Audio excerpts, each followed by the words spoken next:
আসসালামু আলাইকুম প্রিয় দর্শক, welcome back to my channel. কেমন আছেন সবাই? আশা করছি যে যেখানে আছেন ভালো আছেন, সুস্থ আছেন। আজকে বাংলাদেশের প্রিমিয়াম একটা ওয়াটার পার্ক মানাবের উদ্দেশ্যে যাচ্ছি। বাচ্চারা অনেকদিন ধরেই চাচ্ছিল ওয়াটার পার্কে যাবে, তো আজকে ওয়াটার পার্কের উদ্দেশ্যে রওনা দিয়ে দিলাম। মুন্সিগঞ্জে অবস্থিত, ঢাকা থেকে 2 ঘন্টা সময় লাগে মানাবেতে আমরা চলে এসেছি। আমরা টিকিট কেটে ভিতরে ঢুকে গেলাম। টিকেটের সমস্ত প্রসিডিউর কমপ্লিট করে যখন ভেতরে যাচ্ছিলাম, আমার বাচ্চারা ভীষণ এক্সাইটেড ছিল। তারা কখন পানিতে নামবে, সুইমিং করবে, এগুলো নিয়েই তাদের কথাবার্তা চলছিল। তো আমিও খুব এক্সাইটেড ছিলাম, দেখি কেমন লাগে ভেতরটা। চলুন। টিকেট থেকে শুরু করে সবকিছুই আসলে অনেক বেশি কস্টলি। তো ঢোকার পথে আমাদেরকে ফটোগ্রাফার কিছু ছবি তুলে দিয়েছে, ওখানকার ফটোগ্রাফার। তো আমরা কিছু ছবি তুলে ভিতরে চলে গেলাম। ভেতরে ঢোকার পর সত্যিই অবাক হয়ে গিয়েছি, এত সুন্দর করে সাজানো গোছানো, পরিচ্ছন্ন, ছিমছাম। ভেতরটা খুবই সুন্দর লেগেছে। আমি যতটা সম্ভব কিছু ভিডিও করে নিয়েছি।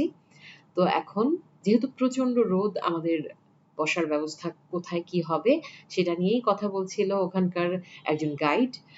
আমাদেরকে তারা কিছু সিটিং এরিয়া দেখাচ্ছিল, কোথায় আমরা বিশ্রাম নিতে পারবো, যেহেতু সারাদিনের ব্যাপার। অবশ্যই রেস্ট নিতে হবে, কাপড় চেঞ্জের ব্যাপার আছে। সবকিছু মিলিয়ে উনি আমাদের গাইড করছিলেন। তবে আমার কাছে এই ব্যাপারটা ভালো লেগেছে যে বসার অ্যারেঞ্জমেন্ট আছে, বাট এইটা ভালো লাগেনি যে এগুলো এতটাই এক্সপেন্সিভ। এই যে ভিলাটা আপনারা দেখতে পাচ্ছেন, এটা কিন্তু এটার দাম ওরা চেয়েছে 16,000 টাকা, এবং আরো কিছু আছে যেগুলো 13,000, 11,000 এরকম রেঞ্জ। আমার কাছে এই বিষয়টা খুবই এক্সপেন্সিভ মনে হয়েছে। তারপরেও কিছু করার ছিল না, যেহেতু সারাদিনের ব্যাপার। কাপড় চেঞ্জ করার বিষয় ছিল, রেস্ট নেয়ার বিষয়। সবকিছু মিলিয়ে আমরা একটা রুম ভাড়া করে নিয়েছি, যেটা পড়েছে 11,000 টাকা। তো আমরা এখন কিছুটা রেস্ট নিয়ে সুইমিং এর উদ্দেশ্যে নেমে যাব। এরই মধ্যে আমাদের কিছু ওয়েলকাম ড্রিঙ্ক দেয়া হলো, সেই সাথে কেক দেয়া হয়েছে। ওয়েলকাম ড্রিঙ্ক, কেক বেশ ভালো ছিল, খেতে টেস্টি ছিল। এগুলো খেয়ে আমরা সুইমিং এর উদ্দেশ্যে নেমে পড়লাম। আমার বাচ্চারা ভীষণ এক্সাইটেড ছিল, কখন তারা রাইডে উঠবে, কখন তারা সুইমিং করবে। তো সবকিছু মিলিয়ে চলুন দেখি পরবর্তী জার্নিটা কেমন ছিল।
দেখতে দেখতে সন্ধ্যা হয়ে এলো, আমাদের উঠে যাওয়ার সময় হয়েছে।